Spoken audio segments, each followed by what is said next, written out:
नमस्कार, स्वागत है आप सभी का एनएफ न्यूज पर। मैं हूं आपके साथ रोहित। सोनम रघुवंशी को अपने किए पर पछतावा बिल्कुल भी नहीं है। अब पुलिस पूछताछ कर रही है, उसके आशिक से भी पूछताछ हो रही है और तमाम खुलासे हो रहे हैं। अब ताजा खुलासा यह हो रहा है कि सोनम इंदौर गई थी। जी हां, आपको लग रहा हो गाजीपुर से पकड़ी गई और उसने पूरी कहानी यही बताई कि पिछले 16-17 दिनों में उसके साथ क्या कुछ हुआ पता नहीं, क्योंकि ड्रग्स के इंजेक्शन दिए गए, दवाइयां दी गई, जिसकी वजह से वो बेहोश रही और अचानक से उसकी जब नींद खुली, होश आया तो वो गाजीपुर में थी, उत्तर प्रदेश के। लेकिन अब खुलासा हो रहा है कि राजा रघुवंशी की हत्या के बाद वो ट्रेन से इंदौर आई थी। इंदौर में उसने राज के साथ वक्त भी बिताया, राज जो उसका आशिक। अब इसके अलावा भी तमाम और खुलासे हैं, इसी पर बात करेंगे। मेरे साथ हैं वरिष्ठ पत्रकार पंकज प्रसून। पंकज जी, जिस तरीके से लगातार सिनेरियो चेंज हो रहा है, 1 घंटे पहले कुछ और, 1 घंटे बाद कुछ और, अब और क्या क्या खुलासे इस पूरे कुछ वक्त में हुए हैं? ये पूरा ऑपरेशन जो मेघालय पुलिस ने किया, इसका नाम दिया गया था ऑपरेशन हनीमून। और जो चारों आरोपियों और सोनम से जो पूछताछ हुई है अभी तक, उसमें केस शीशे की तरह साफ हो गया। हर घटना का विस्तार से जानकारी इन लोगों ने दिया है, कैसे क्या हुआ। तो हम सीधे कहानी शुरू करते हैं कि क्या हुआ, कैसे हुआ। बिल्कुल फिल्म की तरह हुआ है। 11 मई शादी होती है सोनम की राज के साथ। 13 मई को ये राजा प्लान के कर साथ, लेती, माफ कीजिएगा, राजा के साथ, राजा रघुवंशी के साथ 11 मई को शादी हुई। 13 मई को ये अपने पिता के प्लाईवुड फैक्ट्री में राज कुशवाहा से मिलती है, शादी के 2 दिन बाद। और ये कहती है राज कुशवाहा को कि मेरा पति राजा, जो कि राजा रघुवंशी है, वो मेरे करीब आने की कोशिश कर रहा है, जो मुझे बिल्कुल पसंद नहीं है, मैं उसे मार डालूंगी। मुझे वो मेरे करीब आता है, मुझे बिल्कुल अच्छा नहीं लगता। उसी दिन सोनम ने राज कुशवाहा को यह भी कहा था कि पत्नी भले ही मैं उसकी बन गई, पर रहूंगी तुम्हारी होकर। यह फैक्ट्री में बात हो रही है सारी। और वहीं पे ये प्लान करते हैं कि क्या करना है, कैसे करना है। शादी के महज 2-3 दिन बाद सारी प्लानिंग वहां होता है। उसके बाद राज कुशवाहा जाता है इंदौर में, एक मैदान है जहां ये अपने दोस्तों के साथ बैठा करता था। ये विक्की के साथ, विशाल जो है, 3-4 दोस्त के साथ बैठता है। विशाल को पता था इसके प्यार के बारे में, सोनम के साथ जो अफेयर था। वो बताता है कि ऐसा ऐसा है, मुझे बिल्कुल बर्दाश्त नहीं हो रहा है, मेरी सोनम चली गई दूसरे के बाहों में, वगैरह डायलॉग मारता है। वहीं पे बैठ के ये सारी प्लानिंग करते हैं और सारी प्लानिंग सोनम को अपडेट कर दी जाती है। उसके बाद सोनम एक तरफ फ्लाइट की टिकट बुक करती है हनीमून पे जाने के लिए, और दूसरी ओर इन चारों आरोपियों का, राज कुशवाहा, विशाल, वो कौन कुर्मी है, वो चारों का ट्रेन का टिकट बुक करती है। राज कुशवाहा का भी ट्रेन का टिकट बुक था कि हम फ्लाइट से जाएंगे, मैं और राजा रघुवंशी, और तुम सब ट्रेन से आ जाना। ये सब ट्रेन से जाने वाले थे, राज कुशवाहा भी जाने वाला। लेकिन अचानक राज कुशवाहा ने अपना दिमाग लगाया, दिमाग बदल दिया। बोला कि तुम तीनों जाओ, क्योंकि मैं गायब हो जाऊंगा तो लोगों को शक हो जाएगा। और वो रेलवे स्टेशन तक छोड़ने आता है तीनों आरोपियों को।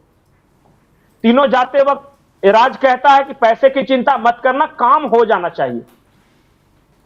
उसके बाद ये तीनों आते हैं और जैसे ही ये फ्लाइट से वहां पहुंचते हैं, कारू कामाख्या मंदिर के दर्शन करने पहुंचते हैं, अपराधी भी पहुंचते हैं वहां पे बाय ट्रेन। और वहां पे ऑनलाइन दाव मंगाया जाता है। जो हथियार है ना, जिसको आप बोल रहे थे कि लकड़ी काटने के काम आते हैं, उसे ऑनलाइन मंगाया गया और असम में ही ये डिलीवर्ड हुआ इनको।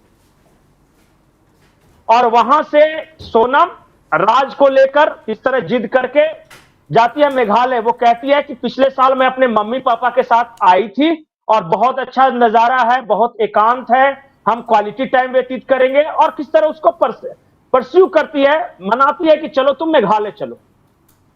राजा अपनी मां को बताता है कि मेघालय जा रहे हैं। मां डांटती भी है कि अरे तुम तो गए थे आसाम, गुवाहाटी के बाद तुम्हें लौटना था। तो नहीं मम्मी, 2-3 दिन रहूंगा फिर चला आऊंगा। ये मां से बात बता दिया उसने। उसके बाद आते हैं राजा रघुवंशी और सोनम मेघालय, और पीछे पीछे ये हत्यारे भी आते हैं। ये एक कमरा बुक करते हैं इनसे ठीक 1 किलोमीटर बाद वो जो हत्यारे हैं वो तीनों लड़के वो अपना कमरा बुक करते हैं। और इस बीच सोनम अपने मोबाइल से लगातार अपना लोकेशन शेयर कर रही थी हत्यारों को। इन लोगों का नंबर था उसके पास, खास करके विशाल का नंबर इसके पास था। इसके बाद आता है डी डे यानी 23 तारीख। 23 तारीख की सुबह सोनम अपने पति को कहती है फोटो शूट के लिए चलो, एक बहुत अच्छा लोकेशन है जो मैं जानती हूं। और फिर वो कोरसा पहाड़ी की तरफ ले जाती है। नहीं जा रहा था, बोला कि अभी नहीं चलेंगे, फिर चलेंगे। मेरा मूड बोला कि चलो हम लोग फोटो शूट करेंगे, इतना अच्छा लोकेशन रहेगा कि तुम्हारा खुश हो जाएगा। थोड़ा जंगल है, पहाड़ी लेकिन है, लेकिन इसी बीच तो ये भी निकल के आया कि जब पहाड़ियों के बीच, जंगलों के बीच पहुंचे तो सोनम ने तो फिर खुलकर बोला कि अब इसे मार डालो, मौका सही है। वही बता रहा हूं कैसे क्या हुआ। जब 23 तारीख को ये अपने होटल के कमरे से निकले तो इसने मैसेज किया उन हत्यारों को, सोनम ने, कि हम निकल गए हैं, आओ।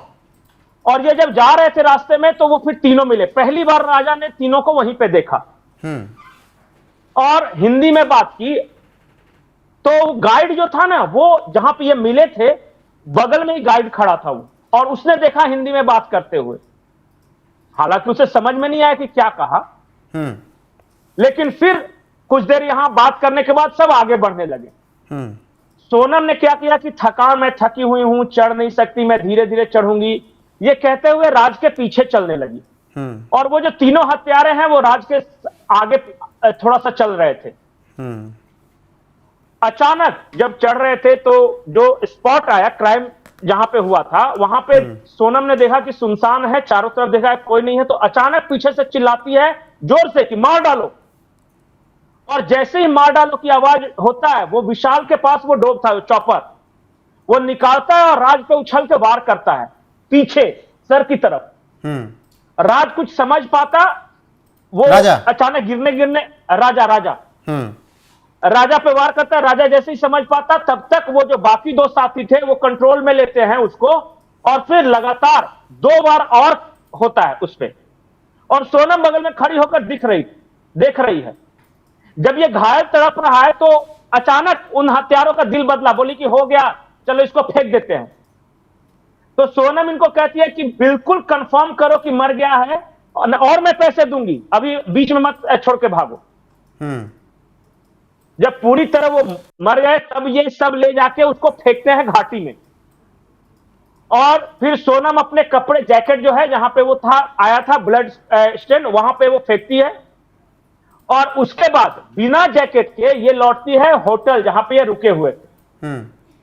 और हां, इस बीच और हुआ कि मोबाइल अपने पैरों से तोड़ती है ये, और उसके बाद मोबाइल तोड़ के दोनों घाटी में फेंक देती है अंदर। और उसके बाद ये लौट के आती है, होटल वाले को खाना ऑर्डर करती है, खाना खाती है और फिर वहां से निकल जाती है। और वहां से निकल के बाय रोड ये पहले जाती है सिलीगुड़ी, और सिलीगुड़ी से फिर ट्रेन पकड़ती है और उसके बाद चली जाती है इंदौर। बिल्कुल कोल्ड ब्लडेड, कोई घबराहट नहीं। लेकिन इसमें जो अभी तक बताया गया कि गाजीपुर आती है, गाजीपुर में मिलती है, उसने जो बताया कि इंदौर वाला नया खुलासा हो रहा है कि इंदौर गई। बिल्कुल। फिर इंदौर गई तो इंदौर में क्या हुआ? इंदौर में ट्रेन पकड़कर आई, ये करीब 4 से 5 बजे शाम को आई है इंदौर ट्रेन पकड़कर। उसने किसी तरह राज कुशवाहा को कांटेक्ट किया। राज कुशवाहा का एक किराए का मकान है, वहां पे ये जानती थी उस मकान को, तो ये जहां वहां पे ठहरती है। उसके बाद राज कुशवाहा अपने घर में है, ये नहाता है, फ्रेश होता है और नए कपड़े पहनता है, जूता उता पहन रहा है। ये पता नहीं इसका साथ भागने का प्लान था या क्या था, ये नहीं पता। उसकी बहन पूछती भी है कि कहां जा रहे हो, तो ये कहता है कि मम्मी मैं मंदिर जा रहा हूं। और तब तक यहां राज के मर्डर की बात नहीं थी, हर कोई ढूंढ रहा था कि उसका फोन स्विच ऑफ है तो कहां है। तब तक यहां पे खुलासा। तो ये मंदिर जाने के बहाने शाम को निकलता है, ये अपने किराए के मकान में सोनम से मिलता है और रात करीब 10-11 बजे वो लौट जाता है वहां से अपने घर। पूछा भी इसके घर वालों ने कि तुम तो मंदिर गए थे, तो हाँ वहां बहुत भीड़ थी तो वहां फिर नहीं गया, तो फिर विक्की के पास चला गया। इस बीच वो जो हत्यारे बाकी हैं वो भी ट्रेन पकड़कर आ चुके हैं इंदौर। उसके बाद रात गुजारती है ये राज कुशवाहा के किराए के मकान में। करीब 3-4 बजे सुबह राज ने एक कैब बुक किया, टैक्सी टाइप का था वो, कैब था, टैक्सी था वो बुक किया वाराणसी के लिए। और ये अपना चेहरा ढककर, वो लेडीज है, टैक्सी वाला पूछेगा भी नहीं, अकेले सोनम को उस टैक्सी में बैठाता है और टैक्सी पहुंच जाती है वाराणसी। और वाराणसी में ये टैक्सी वाले को छोड़ देती है हाईवे पे। वहां से ये वाराणसी बस स्टैंड जाती है और वाराणसी बस स्टैंड में वो गाजीपुर की बस पकड़ती है। और वही वाराणसी गाजीपुर की बस में रात को 2-2:30 बजे करीब ये उतर जाती है ढाबे के पास, जिस काशी ढाबा जहां हम बात कर रहे हैं, और वहां उतरती है। फिर वो दौड़ के वहां पहुंचते हैं, बदहवासी का नाटक करती है और वो ढाबे वाले से फोन लेती है, अपने भाई को कॉल करती है। जी, उसके बाद फिर जी पंकज जी, जी, ढाबे से भाई को, सोनम अपने भाई को फोन करती है, अपने भाई गोविंद को फोन करते हैं। फिर गोविंद क्या करता है, इंदौर पुलिस को फोन करता है। इंदौर पुलिस गाजीपुर पुलिस को कहती है कि फलाने जगह पे फलाने ढाबे में यहाँ पे लोग लड़की है, तब तक आप जाके उसे पकड़िए। और गोविंद जो है, जो भाई है, वो उस ढाबे वाले साहिल को कहता है कि फिलहाल उसे वहीं रखो। वो कुर्सी पे बैठाता है, पानी वानी देता है, पूछता है कि कुछ चाय वाय पियोगी, तो ये मना कर देती है और ये चुपचाप बैठी थी। उसके बाद पुलिस आती है, पुलिस इसे लेके जाती है और वेलनेस सेंटर पे रहती है। करीब 15 घंटे ये वेलनेस सेंटर में रही। और वेलनेस सेंटर में शुरुआत में पुलिस ने हल्का पूछताछ किया, लेकिन ये अपनी मानसिक स्थिति या ऐसी बता रही थी कि वो कुछ बताने की स्थिति में नहीं है, तो छोड़ दिया। वेलनेस सेंटर वाले बता रहे कि इसको कोई अफसोस नहीं, 15 घंटे रही, 7 घंटे इत्मीनान से सो रही थी, गहरी नींद ले रही थी। और उसके बाद अगर इसे कुछ चाहिए होता था, पानी या नाश्ता वगैरह, तो सिर्फ इशारे से बोलती थी, बताती कुछ नहीं थी। और फिर मेघालय पुलिस आई, इसका भाई भी आया था मिलने, लेकिन मिल नहीं सका फिर इससे। वो गोविंद जो आया था, जो कल वो बयान दे रहा था कि पहले मैं अपनी बहन से मिलूंगा फिर कुछ करूंगा, तो उसकी मुलाकात नहीं हो सकी। और फिर उसके बाद की कहानी आप जानते हैं कि पकड़ा कैसे गया। ये बिल्कुल। और बिल्कुल, अभी तक जो कहानी चल रही थी उससे इतर अब ये बातें हैं, और इससे साफ समझ आता है कि सोनम केवल गाजीपुर में आकर नहीं मिली, वो इंदौर में रही, इंदौर में वक्त बिताया आशिक राज के साथ, और बाकायदा उसके बाद पूरा प्री प्लान चीज़ें हुई और फिर वो गाजीपुर आई। मतलब क्राइम पेट्रोल का पूरा एपिसोड तैयार करवा दिया इन सब ने मिलकर, मेघालय से लेकर गाजीपुर, इंदौर, हर जी पंकज जी। एक आखिरी बात कि ये जो वेलनेस सेंटर या गाजीपुर पुलिस है ना, उन्हें बताया कि 15-16 घंटे हमारे पास रखे। इसके चेहरे पे कोई अफसोस नहीं, एक बार भी रोई नहीं है। ऐसा लग रहा था कि पहले से ये पूरा सरेंडर करने का प्लान लेके आई थी। और फिर हाँ, चुपचाप थी, ये कुछ बोल नहीं रही थी। शुरुआत में इसने तो थोड़ा बहुत बात भी किया कि मैं बहुत सती सावित्री हूं और यमराज से भी अपने पति को लेकर आ सकती हूं। और फिर वो कहानी जो बताई थी कि कैसे छीना झपटी हुई और मुझे बेहोश कर दिया, लाया गाजीपुर, शुरुआत में कहानी बताई। उसके बाद ये कुछ नहीं बताई, बिल्कुल शांत आराम से बैठी रही, ठीक है, और फिर सोती रही है। बाकी आगे जो खुलासे होंगे पुलिस रिपोर्ट में वो आप तक जरूर पहुंचाएंगे। फिलहाल के लिए अभी बस इतना ही। बने रहिए हमारे साथ। नमस्कार।